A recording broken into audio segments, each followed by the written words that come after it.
प्रशांत कोरटकर याच्या अटकेसाठी कोल्हापूर पोलीस सध्या नागपूरमध्ये येऊन पोहोचल्याचं सध्या समजतंय। प्रशांत कोरटकर याला अटक करण्यासाठी कोल्हापूरचे पोलीस पथक हे मध्यरात्री नागपूरमध्ये दाखल झाले आहेत। या प्रकरणी कोल्हापुरातील जुना राजवाडा पोलीस ठाण्यात गुन्हा दाखल झालेला होता।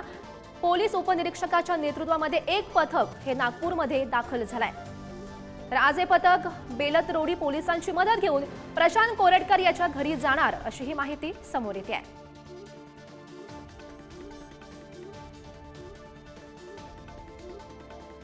या संदर्भात अधिकची माहिती जाणून घेऊयात। आमचे प्रतिनिधी जितेंद्र शिंगाडे सध्या आपल्या सोबत आहेत।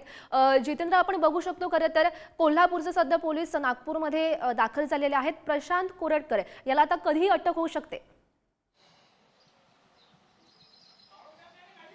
नक्कीच गौरी, कारण गेल्या 2 दिवसांपासून जेव्हापासून हे प्रकरण समोर आलेलं आहे तेव्हापासून हे प्रकरण संपूर्ण राज्यात गाजतंय आणि कोल्हापूरमध्ये प्रशांत कोरटकर यांच्यावर जेव्हा गुन्हा दाखल झाला त्यानंतर एक तातडीने जे पथक आहे ते कोल्हापूरवरून निघालेलं आहे आणि नागपुरात मध्यरात्री ते पथक पोहोचलेलं आहे। आता आपण आहोत नागपुरातील प्रशांत कोरटकर यांच्या घरासमोर उभे आहोत।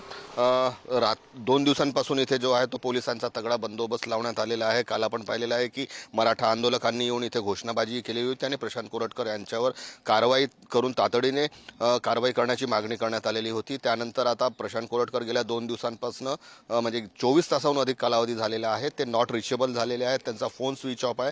त्यामुळे पथक पोलिसांचं कोल्हापूर पोलिसांचं पथक इथे पोहोचलेलं आहे। मात्र त्यांचा प्रशांत कोरटकर यांचा शोध घेण्याचं आव्हान जे आहे ते पोलिसांसमोर आहे। त्यासाठी ते आता सायबर पोलिसांची मदत घेणार असल्याची माहिती मिळते। रात्रीच्या सुमारास एका पथकाने पाहणी केल्याची ही माहिती समोर आलेली आहे। आता 1 ते 1.5 तासामध्ये ते पुन्हा या प्रशांत कोरटकर यांच्या येथील या घरी येऊन ते चौकशी करणार आहेत। मात्र लोकेशन कुठे आहे, लोकेशन जेव्हापर्यंत मिळत नाही किंवा त्यांचा पत्ता लागत नाही किंवा त्यांच्यासोबत संपर्क होत नाही तोपर्यंत पोलिसांनाही पुढचं कारवाई करणे हे जवळपास थोडंसं कठीण जाणार आहे। त्यामुळे तांत्रिक बाबीने देखील ते तपास करणार आहेत। जर मध्यंतरी प्रशांत कोरटकर आज हायकोर्टात गेले किंवा अँटिसिपेटरी बेलसाठी ते जातात का याकडे देखील लक्ष राहणार आहे। एकूणच पाहता आजचा जो दिवस आहे तो या प्रकरणी नेमकं पुढे काय होतं, पोलिसांची भूमिका काय असते किंवा पोलीस काय कारवाई करतात किंवा प्रशांत कोरटकर स्वतःहून समोर येतात की पोलीस त्यांना अटक करतात, हे पाहणं महत्त्वाचं ठरणार आहे।